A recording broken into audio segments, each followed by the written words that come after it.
আসসালামু আলাইকুম প্রিয় দর্শক, অন্য মঞ্চের আলাপচারিতায় আপনাদেরকে স্বাগত জানাচ্ছি।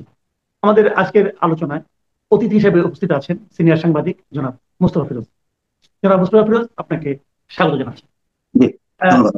আমরা যদি সরাসরি পয়েন্টে আসি, আজকে কিন্তু ডক্টর মোহাম্মদ ইউনূস, আমাদের প্রধান উপদেষ্টা এই অন্তর্বর্তীকালীন সরকারের, উনি একটা ভাষণ দিয়েছেন এবং এই ভাষণে উনি অনেক কথাই বলেছেন। ওনার অনেক সাফল্যের কথা বলার চেষ্টা করেছেন হুম, এবং ওনার অনেক স্বপ্নের কথা বলেছেন, পরিকল্পনার কথা বলেছেন, কি কি করবেন না করবেন।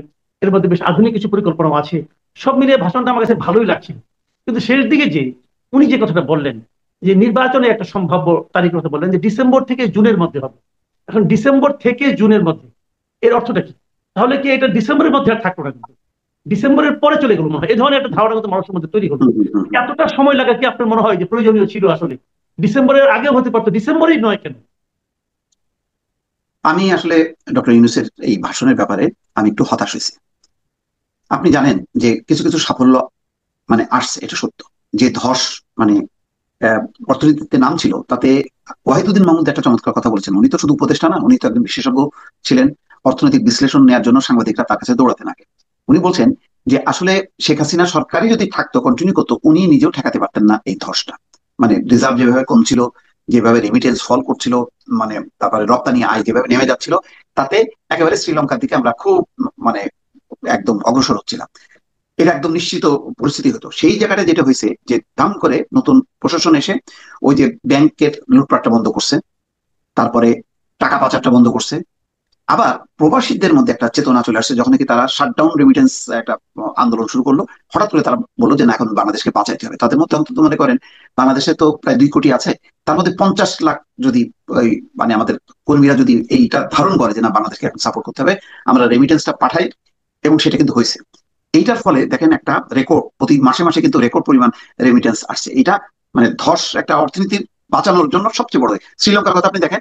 শ্রীলঙ্কার যে এটা যে একটা ব্যর্থ রাষ্ট্র হলো বা পতনটা হলো, ওটা বোঝার উপায়টা কি? আমরা বিদ্যুতের অবস্থা জানি, সবকিছু জানি, কিন্তু সবচেয়ে বড় কিন্তু ছিল রিজার্ভ। রিজার্ভ যখনই নাকি তাদের 2-3 বিলিয়নে নেমে আসলো, তখন আইএমএফ, ওয়ার্ল্ড ব্যাংক বললো যে নো, এটা এখানে আর ইয়ে করা যাবে না, এটা বিশেষ কর্মসূচি নিতে হবে। তো এইটা হলো রিজার্ভটা সাংঘাতিক রকম, এইটা হচ্ছে আপনার মূল পিলার।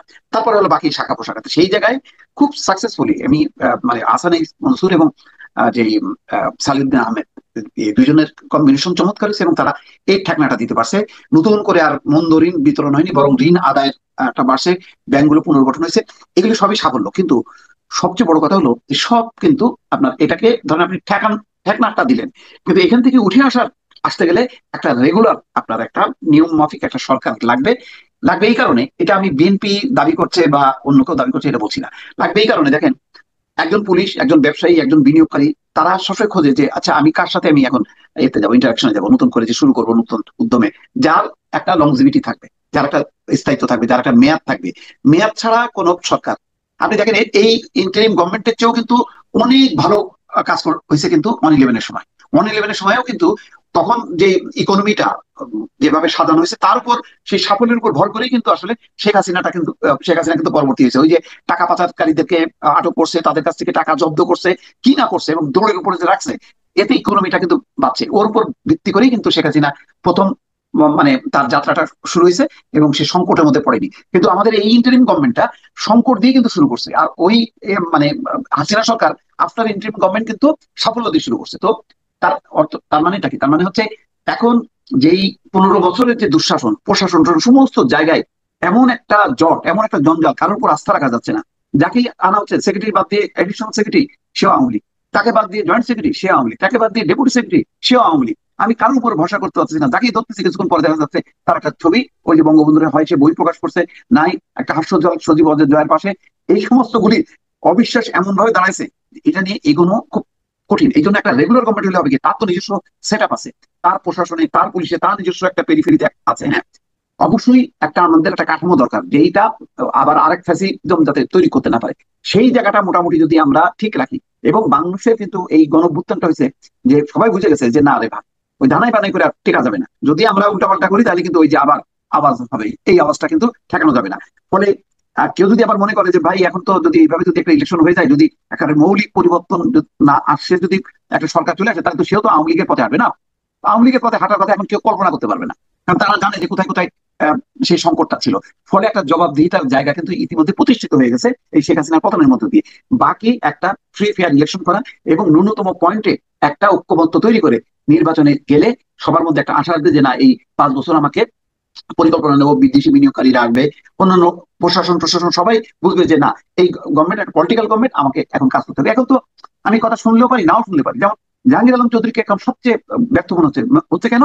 আরে ভাই, পুলিশই তো নাই, পুলিশ নাই, প্রশাসন নাই, এটার উপরে কেউ সফল হতে পারবে না। এটা কোনো ব্যক্তির ব্যাপার না, এটা একটা কাঠামোর ব্যাপার। কাঠামো যদি না থাকে একটা ব্যক্তি সফল হতে পারে না। কিন্তু আবার কাঠামো যদি ঠিক থাকে, জাহাঙ্গীর আলম চৌধুরী কেন, জাহাঙ্গীর আলম চৌধুরীর মানে আরো নিম্ন পদের যদি কাউকে এনে বসাই দেন, দেখবেন সে সাকসেসফুল হয়েছে। আমরা বাইরে কি দেখি, জাপানে দেখেন, ব্রিটেনে দেখেন, ব্রিটেনে তো 1 বছরে 4টা গভর্নমেন্ট আসছে। কিন্তু ব্রিটেনের ওই 4টা গভর্নমেন্ট আসছে বলে কি খুব অর্থনীতিতে অস্থিরতা হয়েছে, জিনিসপত্রের দাম বেড়ে গেছে? হাহাকার দেখা গেছে? কিচ্ছু হয়নি। সব সেট তার মতন করে কাজ করে গেছে। তা আমাদের ওই সেটটা একটা ইন্টারিম গভর্নমেন্ট ঠিক করতে পারবে না, তার উপর ওই ভরসা। হ্যাঁ, ডক্টর ইউনূস সাহেব ভালো মানুষ, এবং আমরা এই যে কিছু কিছু সাফল্য দেখছি, এটা সাময়িক। এটা ধরে রাখতে গেলে আমার দরকার তাড়াতাড়ি একটা রেগুলার গভর্নমেন্ট। এই জায়গাটাই ডক্টর ইউনূসের আমি মনে করি যে একটু বোঝার দরকার ছিল, এবং তার একটা ঘোষণা দেওয়ার দরকার ছিল।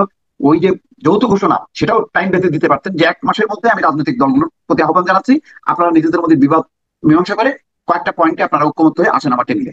আসার পরে আমি ইলেকশন কমিশনকে বলবো যে ডিসেম্বরের মধ্যে একটা তারিখ ঘোষণা করে দেবো, তখন নির্বাচন কমিশন তারিখ দিয়ে দেবে। উনি সফলতার সাথে আজকে যে সফলতা উনি বলছেন, আজকে থেকে কিন্তু 6 মাস পরে কিন্তু আস্তে আস্তে কষ্ট হয়ে যাবে কিন্তু এই তার সফলতাটা। মানে আপনি আপনি বলতে যাচ্ছেন যে এই যে দাবিটা বারবার করছে বিএনপির পক্ষ থেকে, যে আপনি নির্বাচনে যখনই করেন, নির্বাচনে রোড ম্যাপ ঘোষণা করেন, হুম, এটা হুম, কিন্তু বারবার বারবার বলা হচ্ছে। হ্যাঁ, এই হ্যাঁ, রোড ম্যাপ যে ঘোষণা করা হচ্ছে না যেটা, এবং উনি কিন্তু এখনো অস্পষ্ট।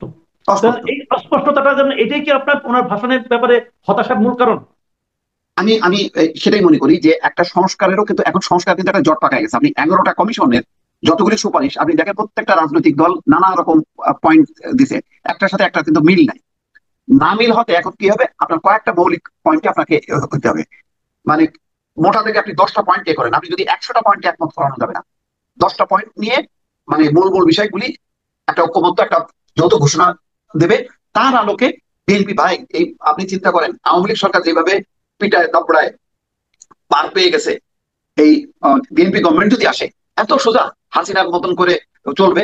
এখন অনেকের চোখ খুলে গেছে না, সবাই। আমি তো পরের দিন থেকে শুরু করে দেবো আলোচনা। আমরা তো অনেক পরে শেষের দিকে এসে আলোচনা শুরু করছি, আমরা তো প্রথম থেকে অ্যাক্টিভ ছিলাম না। এখন তো ডে ওয়ান থেকে আমরা ছাড়বো না, তাই না? তো এই অত সোজা না। তো সুতরাং আমি মনে করি যে ডক্টর ইউনূস এই সফলতা যেটা হয়েছে, এটা প্রত্যেকটা পয়েন্ট ওনার খুব চমৎকার এবং এটা সত্য। এইগুলি তো আমরা নিজেরাই জানি যে রেমিটেন্স কিভাবে উল্লম্ফন হয়েছে, এবং সম্ভবত এই মার্চ মাসে হবে মানে ইতিহাসের সেরা মানে রেমিটেন্স ইনকাম, যেটা আর অতীতে কখনো ঘটেনি। এই সফলতা এটা থাকতে থাকতে ঈদ ওনার উপলক্ষে, বিদায় নেওয়া উচিত ছিল। মানে এটা মানে ঈদ উপলক্ষে বাড়বে। না, আপনি প্রতিবার ঈদের, গত বছরের ঈদ দেখেন, তারও আপনি মানে 5-7 গুণ বেশি রেমিটেন্স এবার আপনি পাঠিয়ে যাচ্ছেন। আচ্ছা আচ্ছা আচ্ছা। তাহলে এটা এখন, অলরেডি 15-20 দিনের পূর্বাভাস সেটাই বলতেছে। আচ্ছা এখন কথাটা হলো গিয়ে, যে ধরেন নির্বাচনের জন্য উনি একটা সম্ভাব্য ডেট দিলেন, এই নির্বাচনটা তাহলে দেরির জন্য কি, এই যে তথাকথিত যে সংস্কারের কথা বলা হচ্ছে, এই সংস্কারের জন্য কি বিলম্বিত হচ্ছে? এবং সংস্কারটা যেভাবে